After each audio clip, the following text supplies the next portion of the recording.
Louisville has to work on its image, and it needs strong council members who are well versed in the budget, who understand how to maintain property values, and who understand that we are not just 9 exits off of I-35. We are a home and a community, and we need to be able to provide good quality services for those people that live there. We need to make sure that we are attractive for people to stay. Not that we're trying to bring a bunch of people in. We're pretty much built out. But what we're trying to do is maintain and build that sense of community within Louisville. You know, one of the things that neighborhoods need is people to respect their neighbors through things like making sure your house and lawn are kept up nicely.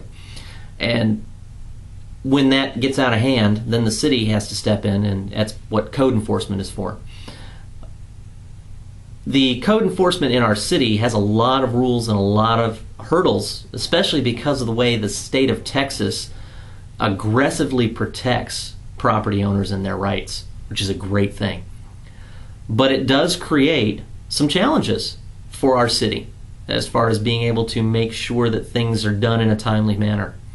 I don't know about you, but I drive through the city just like everybody else, and I see areas that look great, and I see areas that are pretty run down.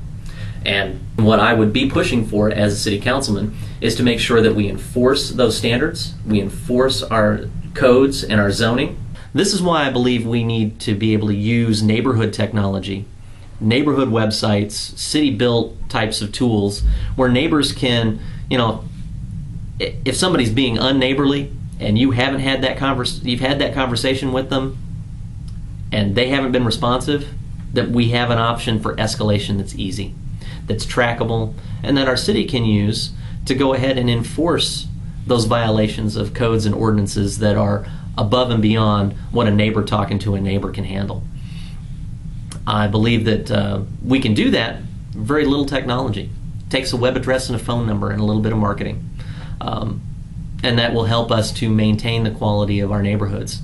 Because let's face it, if the neighbors all around you don't mow the lawn, sometimes we don't mow the lawn, or another neighbor doesn't mow the lawn, and then all of a sudden the neighborhood just looks like trash. That's all about neighbors talking to neighbors.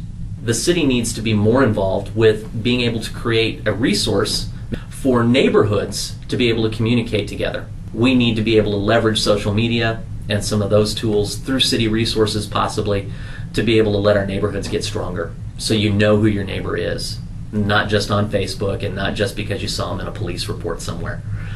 Another goal that I have as city council is to make sure that if you own a rental property in our city, you maintain it and you keep it going. Too often we have absentee. Another thing that we need to do as a city is we need to more strongly enforce our current rental property program. We need to make that mandatory. Right now it's optional.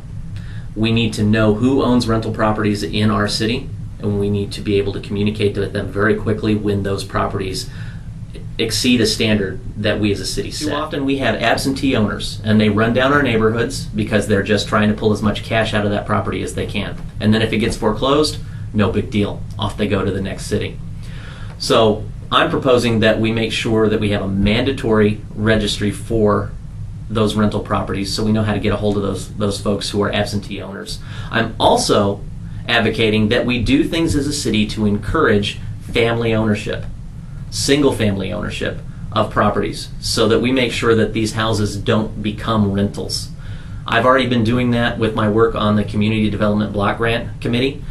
We helped keep 91 homes from becoming probably rental properties because of the price point that they were at. Instead, we put 91 families that pay taxes and live and bring up the standard of Louisville.